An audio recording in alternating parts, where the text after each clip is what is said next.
Hello everybody, कैसे आप सभी। मैं आपका स्वागत करती हूँ आपके अपने YouTube channel classes for commerce student.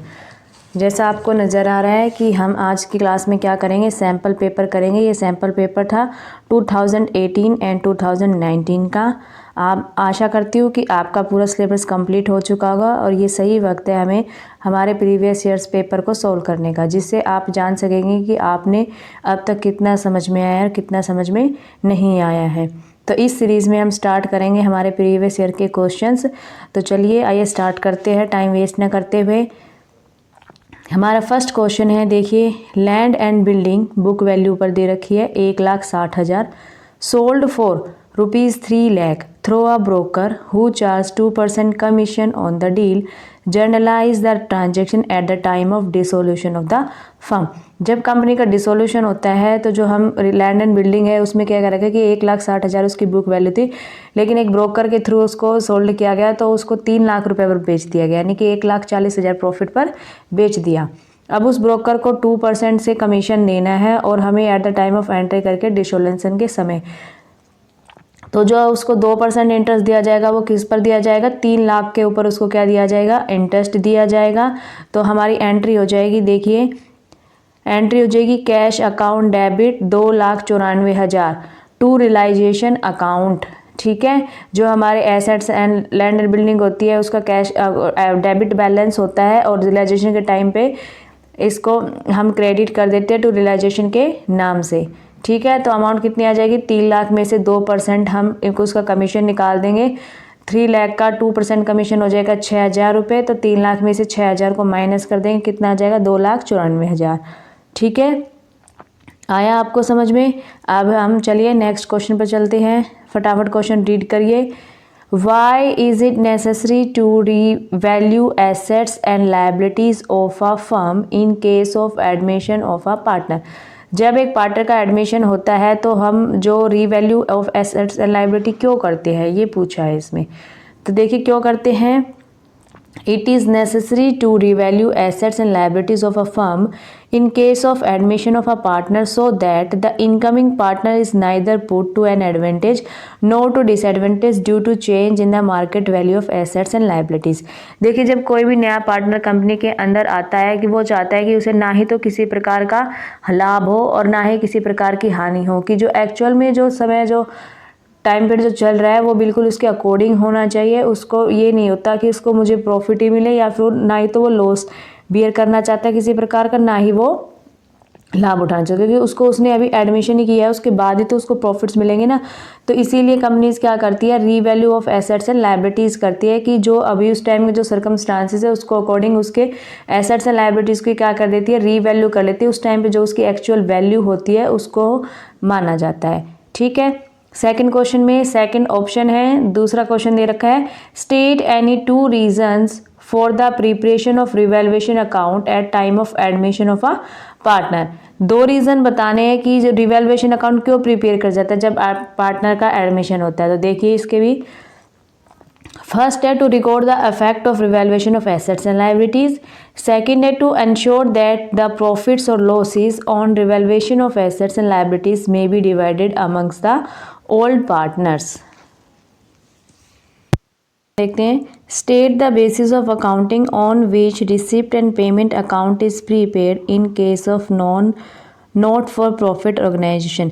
ये बताना है हम किस प्रिंसिपल के according receipt and payment account prepare करेंगे नॉट प्रॉफिट ऑर्गेनाइजेशन के अंदर।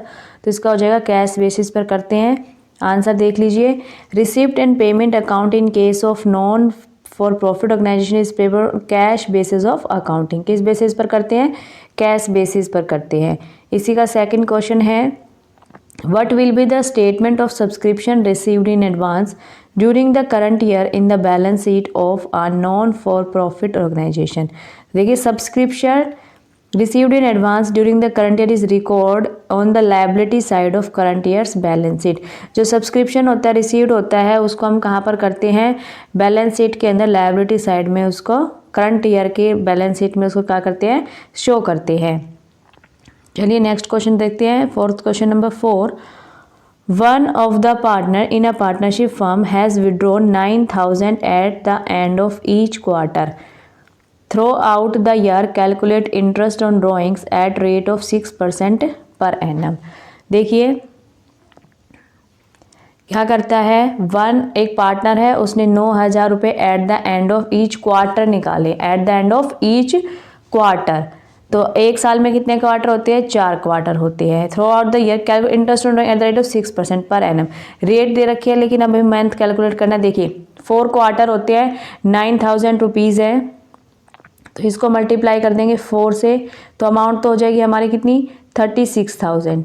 ठीक है, उसके बाद इसमें बोल रखा है भाई हमें मंथ कैलकुलेट करने पड़ेंगे। देखिए 4 वो होते हैं हमारे क्वार्टर, तो इसका टाइम कैसे निकालेंगे हम, एट द फर्स्ट, जो हमारा फर्स्ट टाइम होता है विड्रॉन का, उसके कितने रिमेनिंग मंथ्स रह गए उसको लेंगे, और जो लास्ट होगा, यानी कि 4 क्वार्टर हो गए थे, तो फर्स्ट पेमेंट कब, फर्स्ट ड्रॉइंग कब करेगा, क्वार्टर के एंड में। तो उसके बाद कितने मंथ रह जाते हैं, 9 मंथ्स रह जाते हैं। 9 को डिवाइड कर देंगे 2 से, तो कितने मंथ्स आएंगे हमारे, 4.5 मंथ्स आ जाएंगे, यानी कि 4.5 महीने का इंटरेस्ट लगाएंगे हम। तो 36,000 को किससे कर देंगे, 36,000 6/100 इंटू 4.5/12, तो इसको कैलकुलेट कर लेंगे। ठीक है, इसको कैलकुलेट कर लेंगे तो हमारा आंसर आ जाएगा 810 रुपये। ठीक है, आइए मूव कर अपना सेकंड नेक्स्ट क्वेश्चन पढ़ते हैं।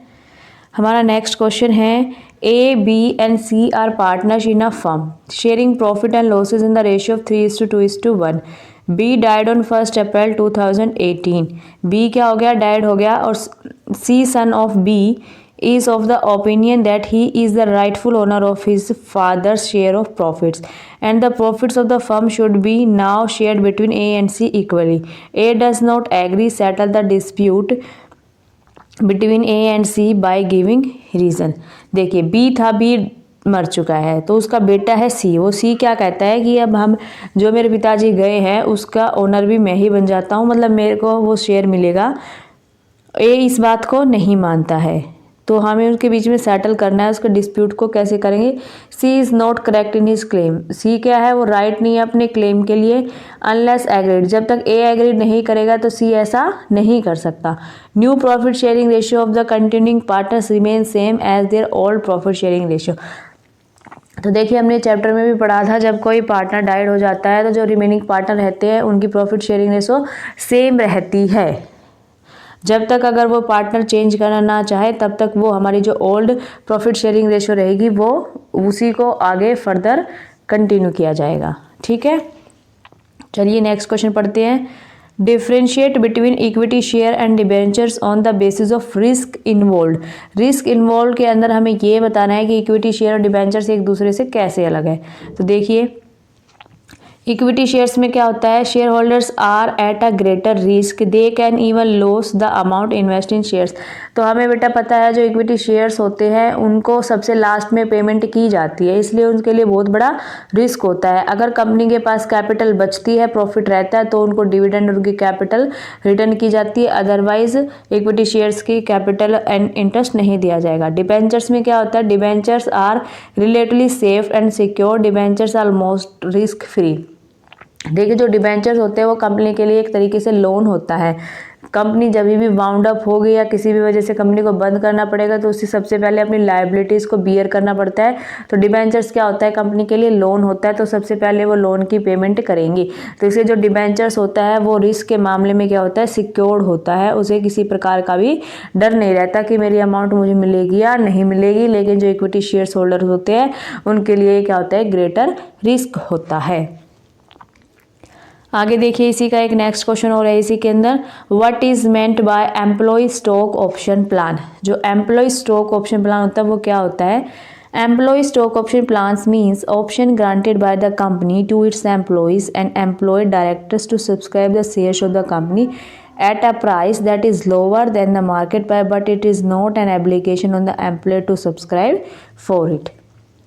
ठीक है बेटा, तो ये कुछ क्वेश्चन थे हमारे इस सैम्पल पेपर के 1 मार्क्स के क्वेश्चन थे। नेक्स्ट क्लास में करेंगे जो इसके जो 3 मार्क्स के क्वेश्चन होंगे उनको सोल्व करेंगे। तो इस सीरीज़ में मेरे साथ बने रहिएगा। हम इस अब क्या करेंगे, सारे जो प्रीवियस ईयर के क्वेश्चन पेपर है उनको सोल्व करेंगे और आप इससे ये भी अंदाज़ा लगा सकते हैं कि आपकी परफॉर्मेंस कहाँ पर है, आपने कितना आपको आता है और कितना अभी आपको सीखना है। तो आपको सभी सारे सैम्पल पेपर्स करवाऊंगी मैं, प्रीवियस ईयर के क्वेश्चन भी करवाऊंगी। ठीक है, तो मेरे साथ इस सीरीज में बने रहिएगा। वीडियो अगर अच्छी लगे तो वीडियो को जरूर से लाइक करना, चैनल को सब्सक्राइब करना। मिलते हैं नेक्स्ट वीडियो में, बाय।